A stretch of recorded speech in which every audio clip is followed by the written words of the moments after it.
Hello guys, ये पृथ्वी पुरानी channel में आप सबका बहुत बहुत स्वागत है। गाइस, यदि हमारी वीडियो आप सबको पसंद आती है तो लाइक, शेयर और सब्सक्राइब कर दें। साथ ही साथ बेल आइकन को दबा दें, जिससे जैसे ही वीडियो अपलोड की जाए तुरंत आपके पास। गाइस, आज हम लोग अंटार्कटिका महाद्वीप के बारे में और जानकारी करते हैं।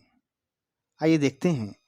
अंटार्कटिका पूरी तरह से दक्षिणी गोलार्ध में स्थित है।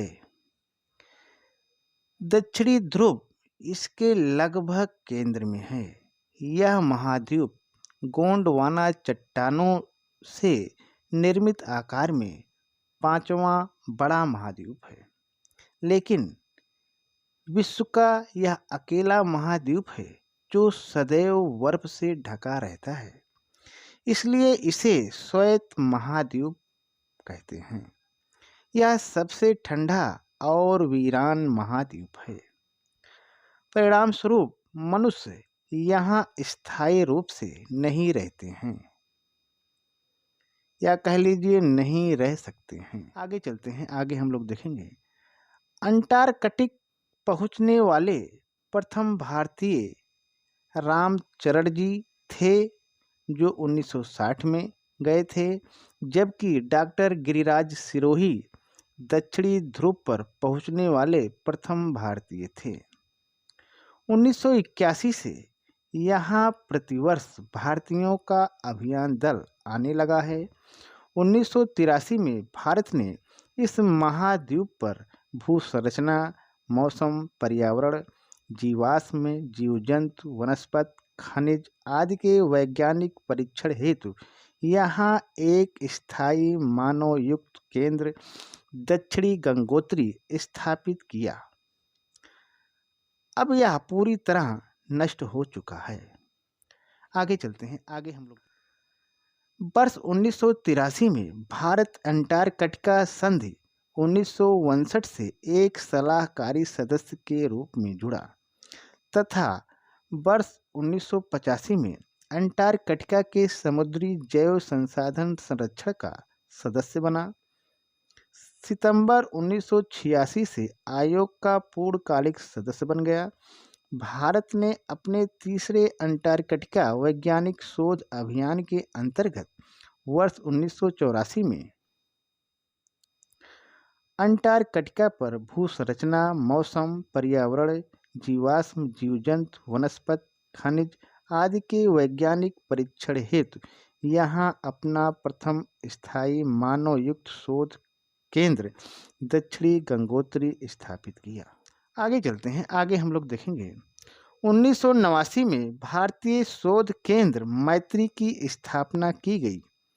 17 जनवरी 1989 को कर्नल जतेंद्र कुमार बजाज ने अंटार्कटिक अभियान के दौरान पृथ्वी के दक्षिणी ध्रुव पर तिरंगा झंडा फहराया। प्रिटज बे के निकट लार्समन हिल्स में 2006 में नवीन शोध केंद्र बनाया गया है। मार्च 2009 में 29वें भारतीय अंटार्कटिक अभियान में इसके पर्वतीय क्षेत्रों का अध्ययन किया गया। लार्समन हिल्स में भारत ने अपना तीसरा अनुसंधान केंद्र भारती स्थापित किया है। आगे चलते हैं। आगे हम लोग देखेंगे कोइनमाड पर्वत श्रेणी इस महाद्वीप को लगभग 2 बराबर भागों में विभाजित करती है। आगे चलते हैं। आगे हम लोग देखेंगे कोइनमाड पर्वत श्रेणी इस महाद्वीप को लगभग 2 बराबर भागों में विभाजित करती है। इस महाद्वीप का एक अनोखा भूचिन्ह है यहाँ का एरबुस शिखर, जो यहाँ का अकेला सक्रिय ज्वालामुखी है। आगे चलते हैं। आगे हम लोग देखेंगे पाल्मर प्रायद्वीप एकमात्र ऐसा भूभाग है जो बर्फ से कुछ हद तक मुक्त है। इस प्रायद्वीप में वनस्पति अन्य भागों की तुलना में अधिक है, पर वह भी नाम मात्र है। लाइकेन व मास यहाँ की मुख्य वनस्पति है। इस बर्फीले महाद्वीप को चारों ओर घेरने, या कह लीजिए इस इस बर्फीले महाद्वीप को चारों ओर से घेरने वाले महासागर का नाम दक्षिणी महासागर है। आगे हम लोग देखेंगे। यह एक ठंडा महासागर है। इस महासागर के ऊपरी जल का तापमान 40 सेल्सियस से ऊपर नहीं जाता है। अंटार्कटिका के बर्फ क्षेत्रकों से बर्फ के बड़े बड़े खंड टूटकर समुद्र में तैरते रहते हैं।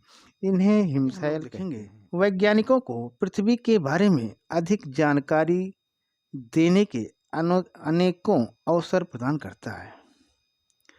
या इस प्रकार हम कह सकते हैं, वैज्ञानिकों को पृथ्वी के बारे में यह महाद्वीप अधिक जानकारी देने के अनेकों या कह लीजिए अनोखे अवसर प्रदान करता है। इसलिए इसे विज्ञान के लिए समर्पित महाद्वीप भी कहते हैं। इस प्रकार से आज हम लोगों ने अंटार्कटिका महाद्वीप के बारे में जाना। आज यहीं तक। बहुत बहुत धन्यवाद।